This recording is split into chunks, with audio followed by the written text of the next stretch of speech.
अनेक वर्षांपूर्वी अखिलचंद्र सेन बाबू यांची ट्रेन चुकली होती, ज्यामुळे आज भारतीय रेल्वेमध्ये टॉयलेटची सुविधा आहे. तर हे घडलं असं की 20व्या शतकाच्या सुरुवातीला अखिल बाबू ट्रेनने प्रवास करत होते. पण फणस खाल्ल्यामुळे अचानक त्यांच्या पोटात वेदना सुरू झाल्या. नॅचरल कॉल असल्यामुळे त्यांना ट्रेनमधून बाहेर पडावे लागले आणि त्यानंतर पण ते टॉयलेटला जाऊन येईपर्यंत त्यांची ट्रेन निघून गेली होती. या घटनेने व्यथित होऊन त्यांनी रेल्वे अधिकाऱ्याला रागाने पत्र लिहिलं.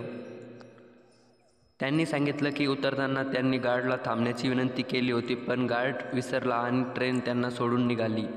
ट्रेन पकडण्यासाठी त्यांना धावही घेतली तेव्हा त्यांची धोतर सुटली आणि अनेक लोकांसमोर त्यांना अपमानही सहन करावा लागला. जर या तक्रारीवर कारवाई झाली नाही तर ते ही घटना वृत्तपत्रात प्रकाशित करतील असा त्यांनी धमकीही दिली. हे धमकीच्या पत्राने रेल्वे अधिकाऱ्यांना विचार करण्यास भाग पाडले. त्यानंतर सर्व लांब प्रवासाच्या ट्रेन्सच्या जनरल कोचमध्ये टॉयलेट बसवण्यात आले. तर आता पुढच्या वेळेस ट्रेनमध्ये टॉयलेट वापरताना नक्की एक धन्यवाद अखिल बाबू यांना नक्कीच सांगा. अशाच नवीन व्हिडिओसाठी सबस्क्राईब करा आणि व्हिडिओला एक लाईकही करा. धन्यवाद. भेटूया पुढच्या व्हिडिओत.